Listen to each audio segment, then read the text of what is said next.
Orang tua adalah wakil Allah. Apakah berarti semua yang dikatakan orang tua harus ditaati 100%? Orang tua seperti apa sih sebenarnya yang ideal? Kamu boleh cek dulu nih, orang tuamu ini orang tua yang seperti apa dulu. Dan sebenarnya orang tua juga merepresentasikan tentang hubungan Bapa dengan kita. Kalau kita nggak menaati nasihat orang tua dan sebagainya, berarti kita ini berdosa. Urusan menegur orang tua itu urusanku. Ketika aku baca ini dan aku mempelajari tentang ini pun juga jadi salah satu bekalku juga. One day ketika aku punya anak pun, ini adalah patokan yang aku mau pakai.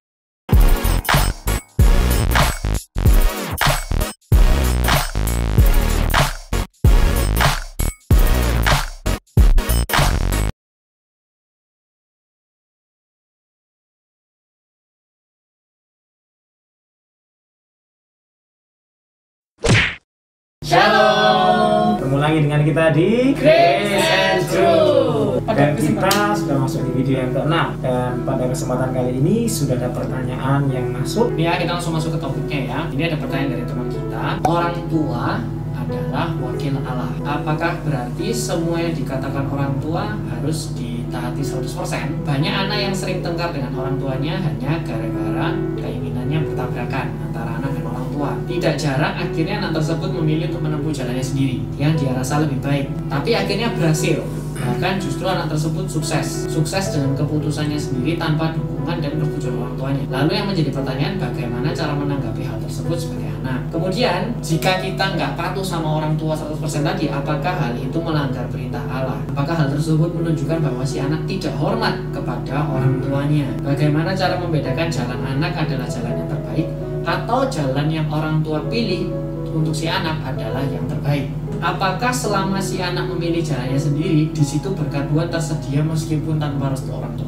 Nah, mungkin kita mau persempit dulu ya, orang tua seperti apa sih sebenarnya yang ideal gitu ya. Kalau bicara mengenai keidealan, tidak ada orang tua yang sempurna. Betul. Ya, percayalah bahwa tidak ada orang tua yang sempurna.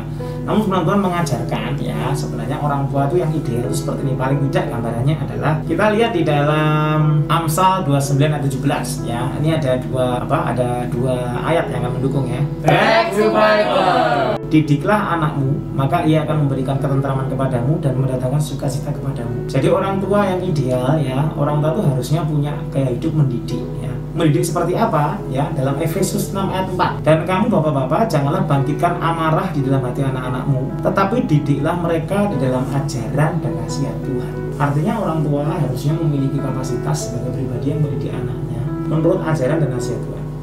Jadi untuk yang tanya tadi ya, misalkan kok keinginan orang tuaku ini berbeda dengan keinginanku, kamu boleh cek dulu nih, orang tuamu ini orang tua yang seperti apa dulu. Dilihat, mungkin papa mamamu ini adalah orang yang sudah hidup dalam Tuhan ya, suka berdoa, mungkin sudah menanyakan kehendak Tuhan dan sebagainya. Kalau memang orang tua kalian adalah pribadi-pribadi yang memang mendidik kalian menurut firman Tuhan dan sebagainya, mungkin kamu perlu juga mempertimbangkan setiap keputusan kalian supaya bisa ada kesesuaian dengan kehendak Tuhan. Karena saya percaya kalau orang tua sudah berdoa untuk kalian gitu ya, sudah minta petunjuk untuk masa depan kalian, menentukan pilihannya untuk kalian ya, kan pasti juga Tuhan campur tangan di situ. Harus punya belief yang seperti itu dulu. Dan firman Tuhan juga ngomong bahwa Yesus juga pernah mengajarkan ya, tidak ada orang tua ya, bapak mana yang memberikan ular kepada anaknya yang minta roti. Ya, tidak ada orang tua yang ingin mengarahkan anaknya pada hal yang buruk. Misalkan, nak, kamu nanti jadi bajingan aja atau jadi penjahat aja, wis ya sukses, enak. Kamu rampok aja, gak usah susah-susah nabung. Ya langsung rampok, gak ada orang tua seperti itu. Mungkin hanya beda cara pandang saja. Dan kalau itu sudah ada dalam Tuhan, kita harus ya sebagai anak ya kita harus belajar untuk dengan rendah hati menyesuaikan dengan kehendak orang tua sambil didoakan juga. Ya, dan menurut saya seandainya ada anak yang memberontak dan sebagainya, itu menurut saya masih terlalu sempit juga. Karena semua bisa dibicarakan. Ya, semua bisa diskusikan ya. Makanya ada juga yang penting, yaitu adalah relationship dengan orang tua, itu penting sekali ya. Jadi artinya kalau memang orang tua itu sudah memenuhi kriteria, artinya ya saya percaya nggak ada yang sempurna ya, tapi kalau orang tua itu sudah memahami betul bahwa dia sudah mendidik anaknya dengan sesuai dengan ajaran firman Tuhan ya, kita sebagai anak nggak bisa langsung menyimpulkan ini bukan kehendak Tuhan dan sebagainya. Ini mungkin waktu di area diskusi tadi penting buat orang tua dan anak untuk sama-sama open minded. Betul ya. Jadi si anak harus open minded juga. Nggak berarti kamu mencap orang tuamu tuh kolot lah, ngerti lah atau apapun itu. Kamu harus tetap open minded. Begitu juga orang tua juga harus open minded juga. Zaman sekarang beda sama zaman dulu. Betul, Ya? zaman ini kan sudah beda, jadi harus tetap open minded, tapi memang tidak mengesampingkan core value yang orang tuanya punya. Jadi intinya tetap harus open minded aja supaya ngobrolnya juga enak, bisa ketemu jalan tengah dan sebagainya. Yang penting juga itu kita memiliki relationship yang baik sama orang tua ya. Memiliki komunikasi yang baik sama orang tua seperti tadi Pak Ardian sudah ngomong. Kita harus bangun hubungan sama orang tua itu seperti kita bangun hubungan sama best friend gitu ya. Jadi kita tuh memiliki teman baik di rumah yang selalu bisa mendengarkan kita curhat lah. Terus kita bisa tanya pendapat, terus minta saran kayak gitu. Karena gimana itu orang tua pasti hidupnya tuh kan lebih lama dari kita. Mereka juga pasti experience-nya lebih banyak gitu. Logikanya begitu ya. Logikanya kan begitu. Jadi kebanyakan tuh pasti orang tua lebih dewasa, lebih mengerti jalan dunia ini kayak gitu. Jadi enak gitu loh, ngomong-ngomong misalnya tentang bisnis juga enak, tentang jodoh juga enak, tentang firman juga enak gitu ya. Jadi Tuhan itu memberikan kita orang tua itu agar kita itu bukan lonely ya. Kita punya partner. Kayak punya partner gitu loh, yang deket sekali, yang kalau misalnya diganggu dia nggak bakal kayak keberatan kayak gitu ya, karena itu orang tua kita. Dan sebenarnya orang tua juga merepresentasikan tentang hubungan Bapa dengan kita. Ya, jadi makanya ada banyak orang yang hidupnya kacau karena nggak memiliki figur fatherhood ya, pembapaan yang benar dari orang tuanya. Dan tentunya ini juga jadi beban kita semua juga. Jadi kalau teman-teman mungkin ada temannya nih kok berontakan sama orang tua, diomongi kok sulit gitu ya, bisa cek di keluarganya, mungkin dia nggak mendapatkan figur yang bagus. Nah kembali ke standar orang tua tadi, emang nggak ada orang tua yang sempurna ya. Namun kalau orang tua itu sudah ada dalam Kristus, saya percaya Tuhan pasti akan bisa kok menegur orang tua itu. Dan sebagai anak kita nggak boleh judge ya. Ini sedikit masuk ke pertanyaan yang tadi agak di belakang tadi ya. Kalau kita nggak menaati nasihat orang tua dan sebagainya, berarti kita ini berdosa, nggak menghormati orang tua. Nah firman Tuhan memang mengatakan bahwa hormatilah orang tuamu supaya panjang umurmu dan kau berbahagia di muka bumi. Dan ini tidak ditulis hormatilah orang tuamu yang layak dihormati, enggak. Ya toh memang ini sepertinya sebuah aturan yang tidak menyenangkan bagi daging kita. Kalau orang tuanya nggak genah ya apa? Ya. Namun Tuhan mengajari kita ya sebenarnya itu untuk belajar merendahkan diri. Ya karena Tuhan sedang ngomong gini loh, kalau orang urusan menegur orang tua itu urusanku. Ya jadi artinya ya kalau orang tamu gak genah coba musuhi, doakan orang tuamu. Ya. Menghormati dan patuh itu dua hal yang berbeda. Gitu. Betul.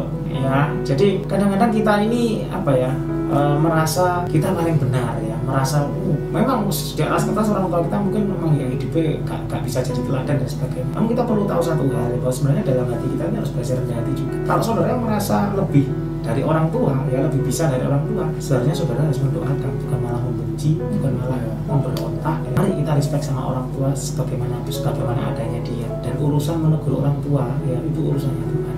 Percayakan orang tua pada Tuhan. Dan saya percaya kalau orang tua itu ada dalam Tuhan, maka hidup itu bisa ditata, hidup itu bisa diarahkan sesuai dengan kehendak Tuhan. Harus melibatkan Tuhan ya. Pasti. Dalam keluarga itu pasti Tuhan itu dilibatkan di dalam keluarga. Harus. Ngomong-ngomong soal fatherhood, figur fatherhood yang tadi, aku juga keinget ketika Yesus bersama 12 murid, itu juga muridnya pasti dekat sekali dengan Tuhan. Betul. Dekat sekali dengan Yesus. Dan bahkan aku yakin mereka juga ada banyak sekali curhat ke Yesus, tapi memang tidak tercatat ya kita. Kita kan kadang anak-anak kepingin orang tua yang gaul, yang asik, yang fun, ya kan? Masa kini gitu ya. Dan aku yakin Yesus pun ketika zaman itu, Yesus pun juga orang yang sangat kontekstual. Iya, orang yang sangat kontekstual, sangat fun dan sangat bisa mengayomi ke-12 murid ini juga. Dan mungkin dia ngomong, terus jangan seperti itu. Iya, enggak. Pasti aku yakin Yesus pun juga bisa nge-jokes, bisa santai, bisa fun kayak gitu loh. Dari mana aja lah. Kayak gitu. Jadi figur father dan relationship antara anak dan orang tua itu pun juga terjadi ketika Yesus bersama 12 muridnya juga. Betul. Ya, ke-12 muridnya nggak mau orang tuanya masing-masing loh. Figur fathernya mereka adalah Yesus sendiri, Tuhan sendiri, Bapa yang sempurna. Jadi ketika memang sih kita punya Bapa duniawi juga, tetapi ketika kamu bisa dekat dengan Bapa kita yang di surga, otomatis juga salah satu buahnya adalah kamu bisa menghormati orang tuamu yang di dunia. Itu juga ada salah satu buah. Nah, aku nemu satu ayat di Yesaya 54 ayat ke-13 ini juga satu ketika aku baca ini dan aku mempelajari tentang ini pun juga jadi salah satu bekalku juga. Aku belum menikah kan, tapi ini juga jadi salah satu bekalku untuk nanti one day ketika aku punya anak pun ini adalah patokan yang aku mau pakai. Ayatnya berbunyi gini, semua anakmu akan menjadi murid Tuhan dan besarlah kesejahteraan mereka. Supaya anakmu sejahtera, sejahteranya besar, mereka harus jadi murid Tuhan. Namanya murid Tuhan berarti Tuhan yang mengajar, Tuhan yang teach, Tuhan yang memberi input, advice, masukan dan sebagainya. Memang kita yang kita yang ayah duniawi pun juga tetap kasih saran dan apa sebagainya ya. Tapi jangan sampai kita memposisikan diri kita itu kayak lebih dari Tuhan gitu loh. Bahwa ketika kita mengajar anak kita, ya aku belum punya anak ya, aku nggak ngerti. Tapi ini pedoman untuk aku sih, patokan untuk aku sendiri. Ketika nanti one day aku punya anak dan aku pengen ngajarin mereka, aku akan lebih berserah supaya Tuhan yang ngomong pribadi ke mereka gitu. Aku tetap melakukan tugasku, tapi di saat yang sama biarlah Tuhan lebih speak up lebih daripada yang aku bisa speak up kayak gitu. Itu yang buat aku jadi patokan. Dan orang tua itu juga apa ya? Ini kan juga pertama kali mereka jadi orang tua gitu. Pasti mereka juga harus belajar kan. Harus belajar, proses. Jadi orang tua itu proses. Kayak jangan komplain kalau misalnya orang tua kita itu bukan seperti mau kita gitu. Oh iya. Kayak Nggak sesuai dengan iya, kita mau. nggak sesuai dengan kriteria kita, kayak kok orang tuaku kayak gini tapi orang tua dia lo kayak gitu. Aku Iya, mau kayak orang tua yang kayak itu kayak gitu. Comparison itu berbahaya. saling Comparison itu membandingkan. berbahaya banget gitu. Nah, jadi kalau tadi kita bicara tadi seperti tentang fatherhood ya, makanya pembapaan itu sangat penting. Buat kalian lihat podcast ini ya guys, kalau kalian mungkin selama ini merasa dilukai oleh orang tuamu ya, ingat ya ada Bapa di surga, ya hatinya selalu terbuka untuk kalian. Amen. Dia bisa pulihkan hati. Ya kalau kamu sudah mengalami kasih Bapa, nanti otomatis kamu bisa mengampuni orang tua, bisa mengampuni papamu, mamamu, gitu ya. Karena Tuhan ingin dalam satu keluarga itu ya, seperti Yosua berkata, tetapi aku dan seluruh keluargaku kami semua akan beribadah kepada Tuhan. Ya, Kristus sudah bayar semua dosa kita di atas kayu salib. Yes. Ya, dia rela untuk sesaat dia ditolak di hadapan Bapa. Dia berteriak, Allahku, Allahku, mengapa engkau meninggalkan aku? Kenapa dia kok nggak ngomong Bapakku, Bapakku? Karena saat itu untuk sesaat dia tertolak, sehingga kita bisa datang kepada Bapa dan kita berkata, Bapakku, terima kasih kau sudah menerima aku. Ya, dan kemudian ketika Yesus mati, dia ngomong, Bapa, ke dalam tanganmu kuserahkan hidup. Artinya sudah ada pemulihan lagi, sudah selesai. Jadi saya, ya kita semua di tempat ini dan saudara yang melihat podcast ini, kalian semua sekarang jadi anak-anaknya Bapa. Ya, jangan sia-siakan privilege ini guys. Ya. Makanya ya, hormati orang tuamu. Ya, itu sebenarnya adalah hati Bapa. Karena ada fatherhood di situ. Kalau kamu berhormati orang tamu, berkat itu akan datang. Orang tamu gak sempurna, it's okay. Ya, minta kasih dari Tuhan untuk memenuhi kamu. Ya, kamu bisa menghormati orang tua. Nah, jadi itu aja jawaban dari kita. Semoga jawaban yang kita berikan hari ini bisa menjawab pertanyaan kalian. Kita nggak bilang bahwa jawaban kita yang paling benar ya. Betul. Karena setiap relationship antara anak dan orang tua itu macam-macam. Betul. Beda-beda. Jadi tapi kita harap dari sharing kita hari ini kamu bisa lebih dekat kepada Bapa kita di surga, yang dari situ juga akan memberikan kamu buah. Kamu akan bisa menghormati orang tua. Nah, itu yang penting. Betul. Ya. Jadi itu aja dari kita. Jangan lupa like, subscribe kalau mau, karena itu gratis. Giveaway, Giveaway HP iPhone 11. Jangan lupa like dan subscribe dan juga share kepada teman-teman kalian. siapa tahu bisa jadi berkat. Yes. Siapa tahu bisa jadi berkat dan menjawab juga pertanyaan-pertanyaan teman kalian yang mungkin kalian tahu atau tidak tahu mereka pertanyaan itu. Itu aja dari kita ya. Sampai jumpa di video-video berikutnya. God bless you.